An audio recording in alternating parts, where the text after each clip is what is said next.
E aí, meus amigos da Revisão PGE, tudo certo? Vamos fazer agora um vídeo um pouquinho diferente.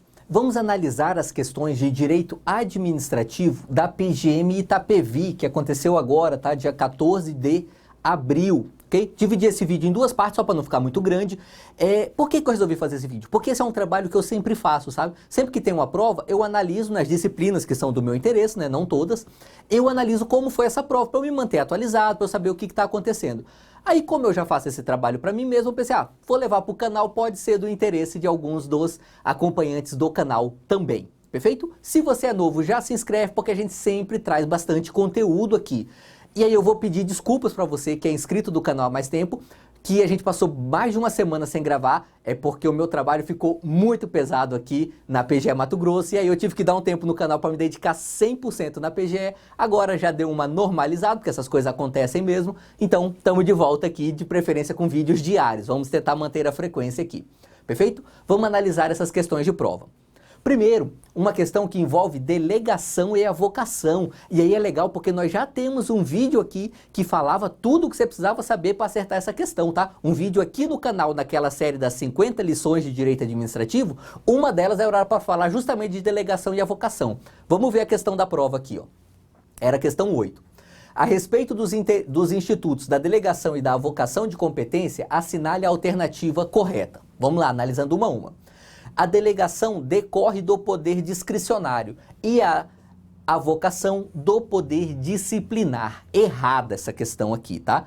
Primeiro, a delegação, de fato, é um ato discricionário, mas você falar que ela decorre do poder discricionário já está meio torto aí. Mas talvez você até encontre alguma doutrina que fale isso. Eu sinceramente não conheço, mas seria possível. Agora, essa segunda parte aqui é impossível. Falar que a avocação decorre do poder disciplinar, em outras palavras, você está falando que a avocação é uma punição, tá? É uma punição àquele subordinado que não cumpriu suas ordens. Seria isso falar que decorre do poder disciplinar. E não é, tá? A avocação não é isso. Já no fim aqui a gente vai trazer um conceitozinho de avocação para você ver. E olha só, a competência admite a renúncia. Não, competência é irrenunciável, tá? Essa é uma característica aqui do elemento competência dos atos administrativos, desde que autorizado por ato do superior hierárquico. Não, de forma alguma a competência pode ser renunciada. Ela pode ser delegada, renunciada jamais. C. O ato de delegação, uma vez publicado no Diário Oficial, é irrevogável. Não, a gente bateu nisso bastante aqui no vídeo no canal. O ato de delegação, ele sempre é revogável. Justamente porque se o ato de delegação fosse irrevogável, talvez a gente estivesse falando aí em uma renúncia da competência, tá? E não podemos falar em renúncia da competência. Por isso que a avocação nunca será irrevogável. Podem ser objeto de delegação a edição de atos de caráter normativo e a decisão de recursos administrativos. Também não. Lá na Lei 9784 trata das hipóteses em que um ato administrativo não pode ser delegado. E justamente duas dessas hipóteses é a edição de atos de caráter normativo e a decisão de recursos administrativos. A terceira hipótese são os atos que a lei declara exclusivos daquela autoridade. E por fim, alternativa E, é admitida, em caráter excepcional, a avocação temporária de competência atribuída a órgão hierarquicamente inferior. Perfeita alternativa, a alternativa E, a nossa questão correta aqui. E veja bem, realmente, a avocação ela é sempre excepcional e a avocação sempre ocorre na linha hierárquica. A avocação é vertical, tá? É sempre o superior avocando a atribuição do inferior. Lembrando que a delegação, a questão não cobrou isso aqui, mas é sempre bom você relembrar, a delegação ela pode ocorrer na linha horizontal também. Ou seja, não precisa ter hierarquia para ter delegação. Já precisa sim ter hierarquia para ter a avocação. Perfeita alternativa é aqui. E só para ficar claro aqui, ó, as características da delegação. Ela é temporária e parcial, ela ocorre dentro ou fora da linha hierárquica, é revogável a qualquer tempo e são indelegáveis os atos normativos, decisões em recursos administrativos e matérias de competência exclusiva. Já a avocação é sempre excepcional, temporária, sempre na linha hierárquica e é impossível se for competência exclusiva. Todos esses conceitos aqui nós usamos na nossa aula no canal. Perfeito? Vamos lá. Questão não chegava a ser fácil, mas também não é uma questão difícil não. Quem estudou acertou essa daqui. Vamos lá. Falar de consórcio público. Essa era um pouquinho mais chata, porque aí você já teria que conhecer bem a Lei 11.107, tá? Mas vamos lá. Olha só. O município de Itapevi é integrante de um consórcio público na área da saúde. Ok. E, verificando a necessidade de contar com mais recursos humanos nessa área, o município pretende contratar esse mesmo consórcio para colaborar na gestão de estabelecimento de saúde na municipalidade. Ou seja, o município de Itapevi quer contratar o consórcio que ele já é integrante para colaborar nessa atividade aqui. Segundo a legislação pátria, essa pretendida contratação, será que é válida, cara? Olha só. Alternativa A. Poderá ser feita nos termos da lei dispensada a licitação. E aí eu vou acabar com o mistério. Essa é a alternativa correta aqui mesmo, tá? Pode ser feito sim. E é realmente uma hipótese de dispensa de licitação. Tá lá no artigo 2º da Lei 11.107. Já já a gente dá uma conferida nessa redação. Vamos ver as outras alternativas e encontrar o erro nelas. Poderá ser feita exigida autorização por lei específica por inexigibilidade de licitação. Não. Inexigibilidade de licitação é quando é impossível ter uma concorrência. E aqui no caso, nada diz pra gente que é impossível ter uma concorrência aqui. Concorrência não naquele sentido de modalidade de licitação, tá? Concorrência no sentido amplo da palavra. É impossível termos uma competição. Melhor falando, para não gerar nenhuma ambiguidade. É impossível ter uma competição entre os contratantes. E no caso aqui não é impossível. Pode ser que alguma empresa preste esse mesmo serviço, tá? Poderia ser uma hipótese de dispensa de licitação, como realmente é. Mas de inexigibilidade, não. Poderá ser feita por meio de convênio, exigida a concorrência pública. Nesse caso aqui, só está errado por causa dessa exigência de concorrência pública, porque essa possibilidade de ser feito por convênio realmente poderia ser uma carta na manga aqui. D. Não poderá ser feita, pois os municípios não podem terceirizar a gestão da saúde. Bem errada essa alternativa aqui, tá? Os municípios, eles podem sim, e nesse caso aqui não é terceirização. O município estava querendo simplesmente uma assessoria, né, para instituir aqui, como diz a questão, um estabelecimento de saúde, tá? Então não seria uma hipótese de terceirização aqui. Bem errada essa alternativa D. E a alternativa E. Não poderá ser feita em razão de um município ser integrante do próprio consórcio, tá? Você pode até pensar isso, mas está errado isso, tá? O município, ele pode sim contratar o consórcio público que ele próprio é integrante. E isso não é um contrato consigo mesmo, justamente porque o consórcio público, ele adquire personalidade jurídica própria, tá? Então, ele tem direitos e obrigações próprios. Inclusive, existe uma figura que é o contrato de programa, e o contrato de programa é justamente para o consórcio contratar ali no âmbito do serviço prestado pelo consórcio, contratar com entidades públicas ou mesmo entidades privadas da administração pública indireta. É possível, sim. Então, tá errada essa alternativa E.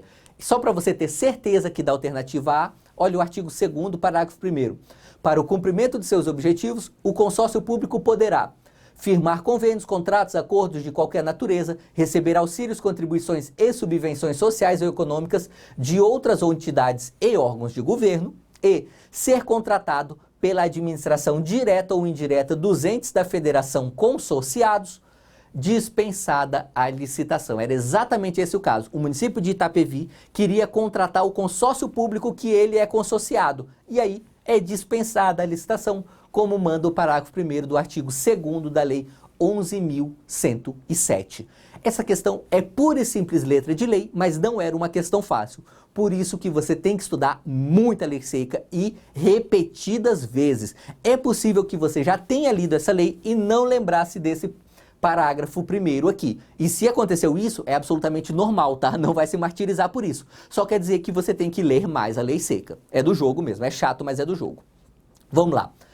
Mais uma questão agora falando de empresas públicas e sociedades de economia mista. Olha só. Questão 10. Assinale a alternativa correta a respeito das sociedades de economia mista e empresas públicas. E aí vamos lá. Sociedade de economia mista é pessoa jurídica de direito público, constituída por capital público e privado. Opa, olha só, aqui tá certo, é constituída de capital público e privado. Porém, não é uma pessoa de direito público. Sociedade de economia mista é pessoa jurídica de direito privado, tá? Já bem errada aqui a questão. Todas as empresas estatais são pessoas jurídicas de direito privado, tá? Autarquias e fundações públicas é que são pessoas jurídicas de direito público. B. Somente por lei específica poderá ser criada empresa pública e autorizada instituição de sociedade de economia mista. Essa questão aqui pode confundir um pouco aquele que também ainda não leu suficientes vezes a Constituição Federal, tá? Quem é criada diretamente pela lei não é a empresa pública, é a autarquia, tá? Tanto empresas públicas quanto sociedades de economia mista são autorizadas pela lei. Aí o erro da alternativa B. Alternativa C. As empresas públicas e as sociedades de economia mista são empresas estatais. Opa, tá certo aqui. Isto é, sociedades empresariais em que o Estado tem controle acionário, certo também, e que compõem a administração direta. Pô, errou na última palavra do enunciado. É administração indireta. Alternativa D. Empresa pública é pessoa jurídica de direito privado, certo?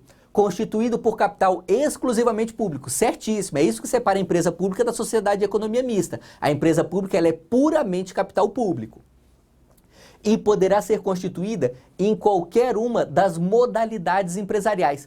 Perfeito, essa também é uma diferença entre a empresa pública e a sociedade de economia mista. A sociedade de economia mista, ela sempre é SA.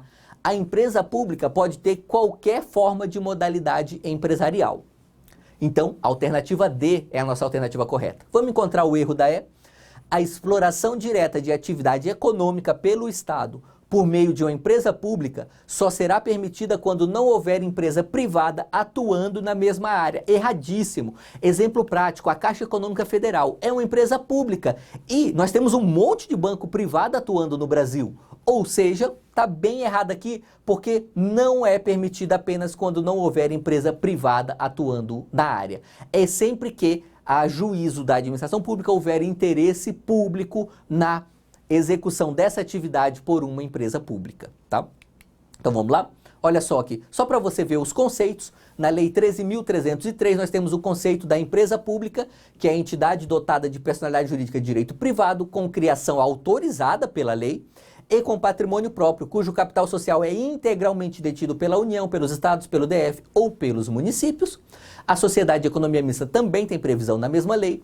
Falando o seguinte, sociedade de economia mista é entidade dotada de personalidade jurídica de direito privado, com criação autorizada por lei, sob a forma de sociedade anônima, cujas ações com direito a voto pertençam em sua maioria à União, aos estados, ao DF, aos municípios ou à entidade da administração indireta, tá? E essa é a tabelinha aqui que eu usei no nosso curso extensivo para fazer justamente a diferenciação entre a empresa pública e a sociedade de economia mista. Aqui tem todas as diferenças essenciais entre essas figuras da administração indireta, ok? Nossa próxima questão fala da desapropriação.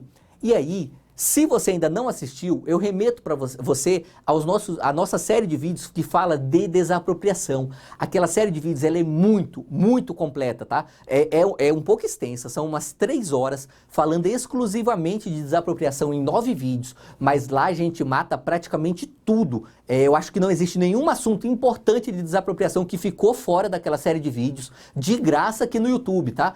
Não perde essa oportunidade não, vai lá, assiste, que desapropriação cai muito em prova e você vai acertar assistindo aquela série de vídeos.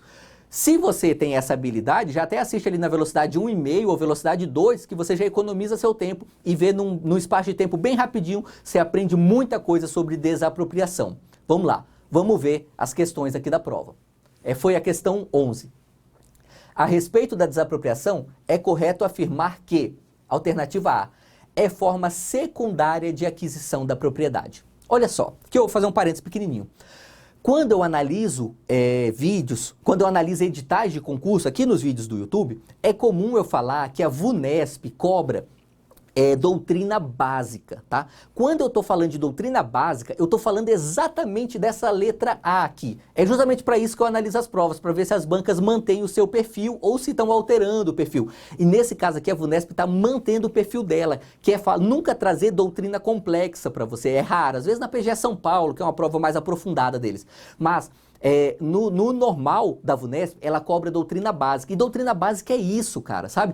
Todo livro, por mais resumido que seja de direito administrativo, ele vai falar para você que a desapropriação é forma de aquisição originária da propriedade, nunca uma forma secundária de aquisição da propriedade. Então essa é uma questão doutrinária básica que estava aqui na prova, por isso a alternativa A está errada, é aquisição primária. B. A desapropriação indireta enseja juros compensatórios desde a perda da posse. Juros compensatórios e moratórios na desapropriação não é um assunto fácil. Naquela série de vídeos nós temos um assunto só para tratar desses juros, tá? Tem várias nuances, tem julgados do Supremo que primeiro em liminar ele declarou inconstitucional, suspendeu os efeitos e depois no julgamento do mérito da ADI ele voltou com os efeitos do dispositivo legal que tratava dos juros compensatórios. Então esse é um assunto confuso mesmo para você estudar, mas uma das coisas que você tem que saber é que o termo inicial do juro compensatório, quando nós temos emissão provisória na posse ou desapropriação indireta, é justamente essa perda da posse aqui, no caso da desapropriação indireta, sabe? Ali, exatamente no momento do esbulho, do apossamento administrativo, como diz parte da doutrina. Então, por isso está certa a alternativa B. Esse realmente é o termo inicial aqui dos nossos juros compensatórios. C. É vedada por lei a desapropriação por zona. Aqui está nos nossos vídeos também, é o último vídeo da série, no vídeo 9. Eu trato de vários institutos ali da desapropriação e um deles é a desapropriação por zona, que está previsto no decreto-lei que trata da desapropriação. Alternativa D. A declaração de utilidade pública deve ser feita, em regra, por meio de lei. Errado, também falei dos nossos vídeos, acho que no primeiro, salvo engano, a declaração ela é feita em regra por decreto do chefe do Poder Executivo. Se é decreto, claro que é do chefe do Poder Executivo, né? É feito por decreto. Também pode ser feita por lei, mas é também, em regra, quem faz é o decreto, por isso está errado. Se a alternativa falasse, a declaração de utilidade pública também pode ser feita por lei, aí estaria certa, tá? A alternativa é, a emissão provisória na posse é concedida com depósito de 50% do valor da avaliação provisória. Não, erradíssima aqui essa alternativa, tá? É o depósito da avaliação e aí pode ser 80% ou 100% o saque pelo proprietário, pelo aquele que está sendo desapropriado, tá? E aí vai depender das hipóteses lá da lei, perfeito? Mas jamais é 50%. Também foi falado isso nos nossos vídeos. Perfeito? Com isso, nós encerramos essas questões aqui. Nós vamos analisar as demais questões no próximo vídeo, perfeito? Para não ficar muito grande, um vídeo só. E se você gostou dessa ideia da gente comentar questões das provas recentes aqui, deixa um comentário que a gente faz mais vídeos nesse sentido. Se você não acha muito interessante, aí pode falar que não acha muito interessante, que a gente faz vídeos de outros conteúdos aqui no canal. Perfeito? É isso aí e vamos juntos.